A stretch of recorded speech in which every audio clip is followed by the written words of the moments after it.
Apreciados estudiantes, bienvenidos a este espacio de pensamiento matemático. En el día de hoy, en la clase de hoy, hablaremos acerca de ángulo, transportador de ángulos, construcción o medición de un ángulo. Como primera pregunta, ¿qué es un ángulo? Es un lugar geométrico formado por dos segmentos o rayos con un extremo común. Ese extremo común lo llamaremos vértice del ángulo. Dibujemos un primer ángulo en el plano. Para esto, tracemos un rayo. Para nombrar ese rayo se usan puntos que representamos con letras mayúsculas. Ese será el rayo BC. Dibujemos un segundo rayo, pero su origen va a estar en B.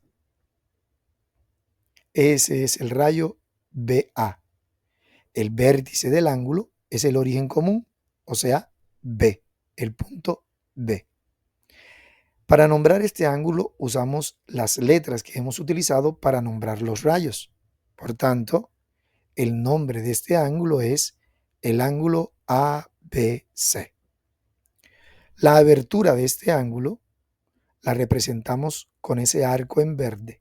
Esa abertura tiene una medida. La medida de ese ángulo la vamos a representar con letras del alfabeto griego. En este caso, la letra teta. Entonces, para nombrar la medida del ángulo usamos la siguiente representación. Medida del ángulo ABC es igual a teta. Dibujemos un segundo ángulo. Para esto vamos a usar segmentos. Aquí tenemos el primer segmento. Para nombrarlo usamos puntos. Ese es el segmento PQ. Dibujamos un segundo segmento, pero que comparta un punto con el segmento PQ. En este caso tenemos al segmento PM. El punto en común es P. P es el vértice del ángulo. El nombre de este ángulo será entonces ángulo MPQ. Su abertura se representa con ese arco en verde y vamos a utilizar para ello, para su medida, una letra del alfabeto griego, beta. Por tanto, entonces, la medida del ángulo MPQ es beta.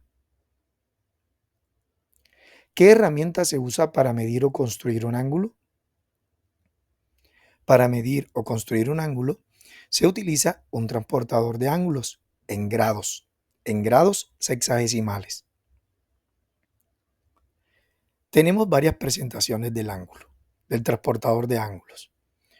Uno que es circular y otro que es semicircular. Pero ambos tienen los mismos elementos. Podemos identificar en ellos las mismas partes. Inicialmente, un punto muy importante en el transportador de ángulos, que es la diana. Ese es el lugar que va a quedar sobre el vértice del ángulo. En el transportador semicircular vemos en esa cruz que se encuentra la diana. En el transportador semicircular, ese puntico, ese espacio, representa la diana. También encontramos dos reglillas o dos reglas. Una regla exterior que se usa para medir ángulos de forma externa y una reglilla interna o regla interna que se usa para dibujar, para medir esos ángulos, pero de forma interior. Son dos formas diferentes de transportador de ángulos, pero que encontramos en ellos elementos comunes, como ya los hemos mostrado. ¿Cómo medir o construir un ángulo? Vamos a ilustrarlo con ejemplos. Entonces, dibuja un ángulo de 60 grados con regla interna del transportador de ángulos. Lo primero que tenemos que hacer es trazar una línea de referencia, un segmento de referencia. En él, escoger uno de los dos extremos del segmento, en este caso vamos a escoger este punto, el extremo izquierdo. En ese extremo izquierdo, en este punto, va a quedar el vértice de nuestro ángulo.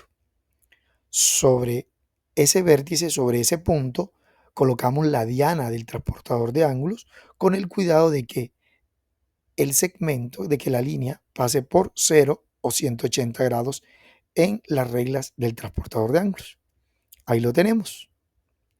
Lo que hacemos ahora, si vamos a usar la regla interna, que es esta que aparece aquí, 0, 10, 20, 30, 40 y así sucesivamente, lo que tenemos que hacer es marcar en la hoja con el lápiz el lugar que indiquen los 60 grados. Ahí está. Ahora lo que hacemos es, con una regla, trazar el segmento que une el vértice del ángulo con esta nueva marca que hemos hecho para los 60 grados en la hoja.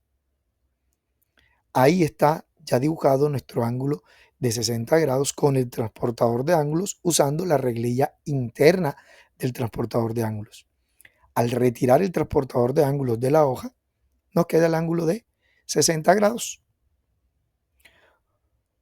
Como hemos usado la reglilla interna, este ángulo se ha abierto en el sentido contrario de las manecillas de reloj. Entonces decimos de que esto es un ángulo que se abre en sentido antihorario. Aquí tenemos otro ejemplo. Dibuja un ángulo de 145 grados con regla externa en el transportador de ángulos. Lo que hacemos es, como hicimos en el ejemplo anterior, trazar una línea de referencia, en ella escoger un extremo del segmento donde va a quedar nuestro vértice del ángulo, en este caso ese es el punto, y sobre ese punto colocamos la diana de tal forma que el segmento también pase por 0 o 180 grados en el transportador de ángulos. De esta manera. En la reglilla externa buscamos los 145 grados. 10, 20, 30, 80, 100, 140 y en la mitad encontramos la quinta marca que corresponde a 145 grados. En la hoja de papel marcamos y unimos el vértice del ángulo con esa marca que hicimos que corresponde a los 145 grados. Y ahí tenemos nuestro ángulo, usando el transportador de ángulos con la reglilla o regla externa. Como nos podemos dar cuenta, este ángulo se abre en sentido de las manecillas de reloj. Este ángulo de 145 grados es un ángulo que se abre en sentido horario a las manecillas de reloj, que sigue el movimiento de las manecillas de reloj. Ya hemos entonces construido dos ángulos. Ahora, ¿cómo hacemos para medir uno que ya está construido? Aquí tenemos el siguiente ejemplo. En el siguiente triángulo, determina la medida del ángulo alfa usando un transportador de ángulos. El ángulo alfa es este que encontramos aquí. El ángulo alfa se encuentra en el vértice M de este triángulo. El vértice del ángulo se encuentra aquí. Sobre él vamos a colocar la diana del transportador de ángulos y que este segmento MR, ¿sí?, pase por 0 o 180 grados. Ahí lo tenemos. Entonces, buscamos en nuestro transportador de ángulos, en nuestra reglilla, la marca que la hace. En este caso corresponde a la regla externa, 10, 20, 30, 40, 50, 80, 90 grados. Este es un ángulo de 90 grados.